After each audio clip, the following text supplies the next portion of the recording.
Hello dolls and welcome back to another video. Today we're venturing out into the world of fashion, art and music of the 1960s once again. Today's video is all about pop art. Pop art fashion is, of course, deeply rooted in pop art itself. So let me start by telling you a little bit more about this new art style that started to take the 1960s by storm. Pop art, a movement of the late 1950s and 60s, drew inspiration from commercial and popular culture, using everyday objects like comic strips, soup cans, and road signs as their subject matter. Though it lacked uniform style, it emerged as a diverse response to post-war consumerism. I feel like this is something I talk a lot about, but basically after all these war years, people really started to have a lot more buying power in the 1960s, and that is why a lot of these trends emerged. The movement began with the Independent Group, a collective of artists, architects, and historians at London's Institute of Contemporary Art. They aimed to explore all forms of culture, from high art to pop culture. The result was a new style of art, strikingly bold and characterized by saturated colors. It soon rose to popularity with the 1960s fashion, art, and music scene. The first generation of British pop was followed in the early 1960s by artists like Peter Blake, who famously co-designed the Beatles' 1967 Sgt. Pepper album cover, and Andy Warhol setting the scene. Overall, in the US, pop art took a bolder, flashier turn. Influenced by artists like Robert Rauschenberg and Jasper Johns, it embraced sensory overload through events like happenings. American pop art borrowed its imagery from television, comics, magazines, and advertising, presenting these images with objectivity and immediacy. Rather than praising or criticizing popular culture, pop art used the precise commercial techniques of the media from which it drew. It marked a shift away from the personal and abstract nature of abstract expressionism, embracing a more democratic, accessible form of art. Pop art challenged the divide between higher art and popular culture, and although some critics dismissed it as vulgar or sensational, its proponents saw it as inclusive, appealing to both art connoisseurs and general public. Key figures like Roy Lichtenstein became famous for his large-scale comic strip-like paintings, elevating everyday media into fine art. Andy Warhol also played a central role, focusing on consumerism through images of soup cans, soft drink bottles, and other mass-produced goods. He also reflected on the darker sides of 1960s America. Andy Warhol's Death and Disaster series, for example, which he ran from 1962 to 1963, explored themes of tragedy and desensitization, using silk-screened images of car crashes and the recently deceased Marilyn Monroe. His use of bright colors over grim subjects commented on society's emotional detachment from violent or tragic images. I quickly need to interject here because I graduated with biology as one of the subjects, biology and history. And in my biology class, I actually talked about how violent movies will affect you, not in a way that they make you violent, that's a misconception, but biologically your brain cannot separate whether what you're seeing is real or not. And so there is a likelihood of someone who watches a lot of very violent TV shows and films that when they will actually come across a crime scene, they might not interject because they're just kind of used to it. And I really like how Andy Warhol used this series to kind of point this out. I personally think that pop art is so incredible because it just took such a different approach to art. And it wasn't only the art itself. Often these pieces weren't displayed in galleries, but just showed around at happenings. It was a new approach to art and one that I truly admire. From its emergence in the 1950s, pop art has had a close relationship with the fashion industry. Ever since its emergence in the 1950s, pop art and fashion had a closely intertwined relationship. Pop art in music and film also played a crucial role in shaping the 1960s fashion scene, with artists like Andy Warhol and celebrities and musicians like the Beatles influencing fashion trends and helping establish the decade as one of the most iconic and influential periods in fashion history. The Metropolitan Museum of Art, which is a place I have had the chance to go before and I cannot recommend you enough. They have a great pop art collection, notes in quotes. Pop art and fashion were intertwined in the 1960s, with artists like Andy Warhol and other members of the New York scene influencing the look of the era. But the first designer to include pop art into their fashion wasn't one of the new up-and-coming popular designers of London's fashion scene like Mary Quant. It was a man with a well-established French fashion house, Yves Saint Laurent. He made headlines after including the trend in their fall-winter collection that featured the famous Mondrian dress. This was a collection from 1966, and very fittingly it was simply titled Pop Art. The Mondrian dress was inspired by a drawing by artist Piet Mondrian, pioneering the idea of turning art into prints for fashion garments. This showed that fashion and art can unite and marked a new chapter for fashion. Andy Warhol is probably the first pop art icon. Very fittingly, he began his career as a fashion illustrator, working for magazines such as Glamour, Mademoiselle, and even Vogue. I'll come back to him later when talking about his famous artworks and album covers, but just know that he was probably the most influential figure of 1960s pop art. Generally speaking, pop art had a significant influence on 1960s fashion, shaping the bold, vibrant, and playful styles of the era. Just as pop art embraced mass culture, everyday objects, and media icons, 1960s fashion mirrored that by incorporating bright colors, bold patterns, and imagery inspired by advertising, comic books, and celebrity culture. The lines between high art and popular culture blurred, with fashion becoming an accessible, expressive medium for the new, youthful generation. Pop art's youth of strong, eye-catching imagery translated into clothing with oversized prints, graphic designs, and even direct references to the art itself. Dresses, skirts, and tops were often adorned with prints that echoed comic strips, geometric patterns, and even famous artworks of the time. As mentioned earlier, one of the men who was very influential in the whole idea of printing art onto clothes was Andy Warhol. His soup can dress took the world by storm, with people equally loving it and being quite confused by the idea of wearing soup cans on their clothes. These bold prints were usually printed on dresses in a classic A-line silhouette, making for a new and modern approach to the classic dress style. It's safe to say Andy Warhol truly had the biggest influence on 1960s fashion. But Andy Warhol's soup cans weren't the only prints that made it onto clothes. His series of pictures of Marilyn Monroe also soon became a dress. This fascination with everyday objects and celebrity culture soon inspired other designers to feature similar motives in their clothing lines, including creating designs for the paper dress, which became a brief but truly iconic trend. I think I talked about the paper dress before, but today I would like to go a little more in depth about it because it was such a staple piece of 1960s pop art clothes. The paper dress was the perfect example of how pop art and 1960s fashion intersected, blending art, mass production, and consumer culture. Introduced in the mid-1960s, the paper dress was a short-lived but truly iconic fashion trend that embodied the pop arts movement's fascination with disposable, everyday objects and the rise of consumerism. The material was perfect to get printed on in bold colors and patterns, which was simply perfect for the pop art designs of the decade. The paper dress actually originated as a marketing gimmick in 1966 when the Scott Paper Company created their Paper Caper campaign to promote their paper products. They sold a simple A-line paper dress for $1.25, encouraging consumers to see the garment as a throwaway item, much like disposable paper towels and napkins. The dress was made from a blend of cellulose and other fibers, often coated to be somewhat durable, but it was still meant to only be worn a few times and then discarded.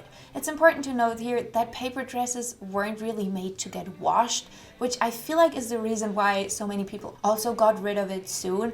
And it's the reason why these dresses go for like $5,000, if not $50,000 online, because they're so rare and so hard to preserve. This concept of fast fashion aligned perfectly with the consumerist ethos of the time. The paper dress quickly became more than just novelty. It was adapted by designers and artists, particularly those influenced by pop art. As said earlier, Andy Warhol played a key role in popularizing the paper dress. His iconic prints of Campbell's soup cans were adapted for paper dresses, turning wearable fashion into walking art. Pop art's use of everyday mass-produced objects mirrored the throwaway nature of the paper dress. The dress itself was an emblem of the disposable consumer culture. that pop art both celebrated and critiqued. Just as pop art broke down the barriers between high and low culture, the paper dress blurred the lines between high fashion and everyday commodities. For pop art fashion, simple A-line dresses, whether made of paper or made out of cotton, were truly the most popular item. So let me break down some of the most sought-after styles. One of the styles that was truly popular were bold geometric patterns, echoing the abstract shapes that were often seen in pop art. This could have been something just like the dress that I'm wearing today. This is a vintage inspired dress. It is not from the 1960s, but I really like it. It has this 60s flair to it with the geometric print and the very simple, clean A-line cut. Just as popular were comic strip images, which reference pop art's use of comic books visuals as seen in Roy Lichtenstein's work. And as mentioned earlier, celebrities also soon became the subject of paper dresses and pop art dresses in general. I personally really adored this one with Bob Dylan. Oh, what I would give to own this dress. What a phenomenal idea. These designs allowed fashion to serve as an accessible canvas for artistic expression, bringing pop art into everyday life. The popularity of the paper dress peaked around 1967 when companies began mass-producing dresses with custom prints for advertising purposes or special events. However, the novelty wore off pretty quickly as the dress was not very durable and offered very minimal reusability. Apparently, there was also an issue with these dresses as soon as it would start raining, and a lot of people experienced that it would rip really soon when they were kind of like doing a move that was a little outside of the norm, which you would do in a dress. It was apparently also very prone to get little holes when you would sit down on gravel or something like that. So I feel like it isn't that surprising that the paper dress didn't last, but it definitely was a fun trend of the time. By the end of the 1960s, the dress had faded from fashion, but its impact remained. Though the trend was short-lived, the paper dress is a lasting symbol of how pop art influenced 1960s fashion. It encapsulated the era's embrace of youth culture, modernity, and disposable customer goods, while turning fashion into a playful, democratized medium for self-expression. The paper dress, just like pop art, challenged traditional notions of art and fashion, proving that even the most mundane objects, like paper or soup cans, could become vehicles for creative and cultural statements. Pop art's rebellious, anti-elitist ethos aligned perfectly with the youth-driven fashion of the 60s. Designers like Mary Quant, who was often noted as the inventor of the miniskirt, were influenced by pop art's movement's playful approach to culture. The fashion of the time was all about breaking traditional rules and embracing fun, freedom, and individuality, all three core elements of pop art. Mary Quant included lots of colorful graphics into her designs, mixing pop art with mod fashion. The space age style, which had its height in the 1960s, also shared a close connection with pop art. The bold, geometric shapes and color blocking seen in space age designs, such as Pierre Cardin's and André Courage's work, reflected the clean lines and striking palettes that were key to pop art. I feel like generally speaking, while most people probably didn't go all out on the pop art trends, a lot of people wore pieces influenced by the style. As said, a lot of these graphic dresses, a lot of very clean cut items, all were rooted in pop art fashion. Just as pop art celebrated the mass-produced and consumerist aspects of society, 1960s fashion embraced the idea of disposable and fast fashion. Up to the 1960s, most clothes were either made to order or sewn in small collections to be sold at department stores. And innovations in fashion technology made for garments to be produced at a much faster pace and also a way cheaper price, laying the groundwork for fast fashion. This truly was what allowed trends like the pop art trend to flourish. Before that, people were mostly looking for more timeless pieces because of the higher costs and longevity of the garment, but faster production and cheaper materials made for cheaper garment prices. This, combined with the new buying power of the younger generation in the 1960s, made short-lived trends become popular, and the pop art style was one of the first. So let's talk about the model that was often wearing these garments and who inspired my look of today. let's talk about the fabulous Peggy Moffat. I talked about her last week in my Models of the 1960s video. I'm just gonna link that again right here. But just as said last week, Peggy Moffat was one of the most well-known models of the 1960s. And her name soon became synonymous with bold avant-garde fashion and her distinctive pop art inspired makeup look. Peggy's makeup was heavily influenced by the vibrant graphics of pop art, making her the living embodiment of those visuals. Peggy's most recognizable feature was her heavily stylized eye makeup. I actually did my eye makeup today inspired by Peggy and what she did. I truly adore it. It is so bold and outgoing, but I feel like it worked so well for the pop art style and she looked absolutely stunning with it. Her unique makeup mirrored the strong graphic lines and vivid colors of pop art. She often wore thick, winged eyeliner that extended far beyond the eye, giving her a dramatic, striking, almost cartoon-like appearance. The exaggerated black lines and shapes around her eyes echoed the bold comic book-inspired imagery central to pop art. In keeping with pop art's geometric designs, Peggy incorporated sharp angles and blocks of color into her eye makeup, creating a futuristic mod look. These graphic elements complemented the patterned and color-blocked fashion of the era, further solidifying her look as an expression of pop art's principles. To enhance the drama of her eyes, Peggy often used white eyeliner or shadow, not only on her lips but also on her lower lash line, making her eyes appear bigger and way more cartoon-like. Combined with thick, drawn-on lower lashes, her eyes took on a surreal, graphic quality that was closely tied to pop art's emphasis on boldness and exaggeration. While her eye makeup truly was the focal point, Peggy kept the rest of her face minimal. She often chose soft, nude, or light pinky tones for her lips, creating a contrast that allowed her dramatic eyes to stand out even more. This minimalistic approach to the rest of her face kept the focus on her eyes, aligning with pop art style's preference for strong visual impact. Peggy's striking makeup looks were also closely linked to her work with fashion designer Rudi Gernreich, who was known for his modernist, forward-thinking designs. He, inspired by pop art's bold colors and geometric shapes, used Peggy's distinctive style and makeup to bring his visions to life.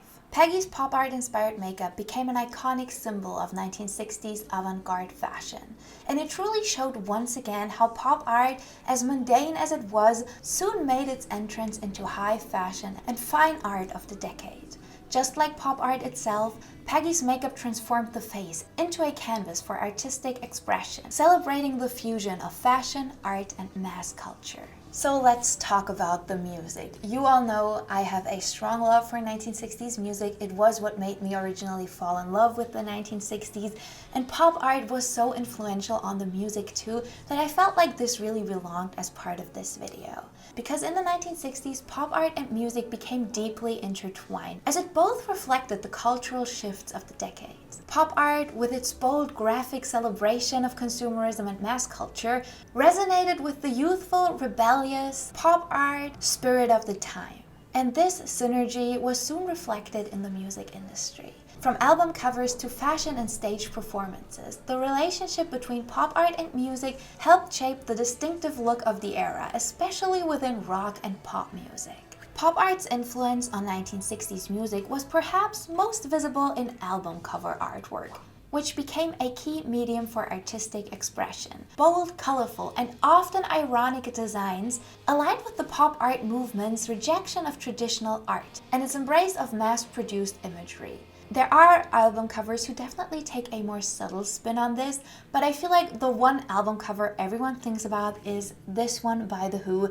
They took the entire soup can pop art thing to the next level, bathing in baked beans, posing with the soup cans, and I feel like by the time they released this album cover, everyone and their grandma knew that pop art was on the forefront of 1960s trends. Another iconic example of pop art's influence in music is the album cover for Sgt. Pepper's Lonely Hearts Club Band by the Beatles.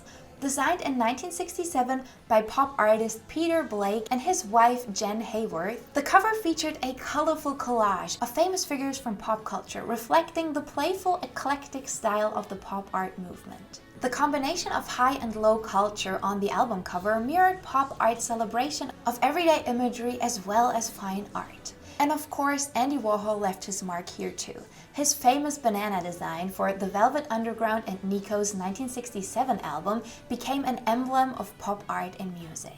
Andy, who also served as the manager of the band, created a multi-sensory experience by combining music, visual art, and performance in shows known as the Exploding Plastic Inevitable, which featured light shows, film projections, and live music. If you want to know a little more about this, make sure to check out my podcast. My co-host Abby and I did an entire episode dedicated to Nico, where we really go into depth about these wonderful performances.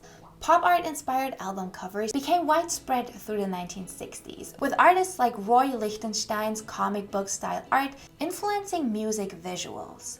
His bold graphic style was reflected in album covers that featured bright, saturated colors and simplistic mass culture designs. Pop art in the 1960s soon also began to push boundaries, merging art with sound. The concept of the rock star as an artist grew during this time, and many musicians began to see themselves not just as entertainers, but as cultural commentators, much like pop artists. The Rolling Stones embraced their love for pop art with their brightly colored, surrealistic-inspired album covers and stage designs during the late 1960s, especially with their 1967 record, Their Satanic Majesty Requests, which you can see displayed in the background because I think it is one of the most underrated Stones records, and I truly would like everyone to listen to it and just know how incredible and great it is. Don't listen to all the people saying that it isn't good. It is fantastic. The merging of pop art visuals and experimentation with the psychedelic sounds of the time blurred the lines between music, visual art, and cultural commentary. David Bowie, too, was heavily influenced by the pop art movement, especially Andy Warhol. His Ziggy Stardust persona from the early 1970s was deeply rooted in 1960s pop art, with its focus on exaggerated, otherworldly identities. Bowie's 1971 song Andy Warhol reflected his admiration for the artist who had been a key figure for blending music, art, and fashion in the 1960s. Much like pop art's obsession with consumerism, 1960s music, especially within the pop genre, celebrated mass culture. Pop music was closely linked to the rise of youth-driven consumerism, with the charts reflecting trends in fashion, art, and advertising. The rise of so-called bubblegum pop music in the late 1960s, characterized by catchy melodies and mass market appeal, mirrored pop art's focus on accessibility and mass production. Bands like the Archies and the Monkees produced songs with a light commercial quality, similar to the way pop art embraced commercial aesthetics. I feel like when we talk about this entire rise of consumerism in the 1960s, it is important to note that this was also the time when gimmicks and merch of artists was available for the first time. And so the idea of not only being able to buy the music from someone, but also gimmicks, wall pieces, watches, whatever you could get, especially the Beatles and Elvis Presley did a phenomenal job in marketing. And that entire rise was very closely related to pop art in the 1960s. Like pop artists who critiqued society by embracing commercial imagery, musicians of the time often commented on the state of mass media and consumer culture. Bob Dylan's shift from folk music to a more electric, rock-orientated sound in the mid-1960s symbolized the growing interconnection between popular music and mass culture, and songs like Ballad of a Thin Man hinted at a critique of media saturation. The influence of pop art on 1960s music left a lasting legacy that still can be seen in the music industry today. It opened the door for album covers, stage designs, and music videos to be viewed as art forms of their own right. The playful, boundary-pushing wave of pop art encouraged musicians to explore new ways of expressing themselves visually, integrating art, performance, and music into a unified cultural experience. In sum, pop art and 1960s music were both part of a larger cultural movement that embraced and critiqued the rise of 1960s consumerism and mass media, making art and music more accessible and interconnected than ever. Pop art had a profound impact on 1960s cinema, influencing both the visual style and thematic content of many films. In the 1960s, filmmakers, just like artists, began pushing boundaries, incorporating bold graphics and the spirit of irreverence that defined pop art into their work.